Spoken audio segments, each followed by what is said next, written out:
Messieurs les membres des Frères musulmans, en ce moment même, au tribunal de Valence se déroule mon procès en diffamation intenté par une école islamique dont j'ai osé dénoncer la proximité avec votre organisation. Je ne suis malheureusement pas à Valence aujourd'hui, retenu à Bruxelles par mes travaux en commission. Mais je tenais quand même à vous adresser ce message.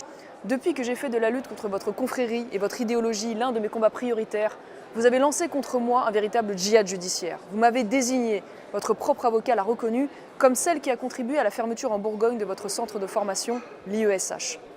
Grâce à notre mobilisation, votre école, ouverte depuis les années 90, a finalement été interdite par l'ancien ministre de l'Intérieur Bruno Retailleau.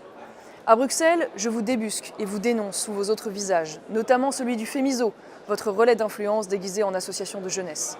Ici aussi, vous tentez d'infiltrer les institutions, profitant de la naïveté, parfois même de la complaisance de la Commission et de certains élus. Et quand vos méthodes d'entrisme échouent, eh bien vous attaquez. Cette fois, c'est donc une école proche de vous, installée dans les locaux de la Grande Mosquée de Valence, longtemps dirigée par l'imam Abdallah, un imam acquis à votre cause frériste, qui m'assigne.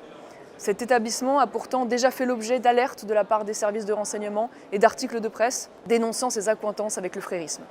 Elle a d'ailleurs perdu un premier procès pour les mêmes raisons face à Charlie Hebdo. Mais je vous le dis clairement aujourd'hui, sachez que je ne baisserai jamais la garde face à ceux qui veulent soumettre la France et imposer la charia aux Français. Vous pouvez me diffamer, m'attaquer, me menacer, multiplier les procédures, vous n'éteindrez jamais ma voix et l'énergie que je consacrerai jusqu'au bout à vous faire interdire et disparaître de notre pays.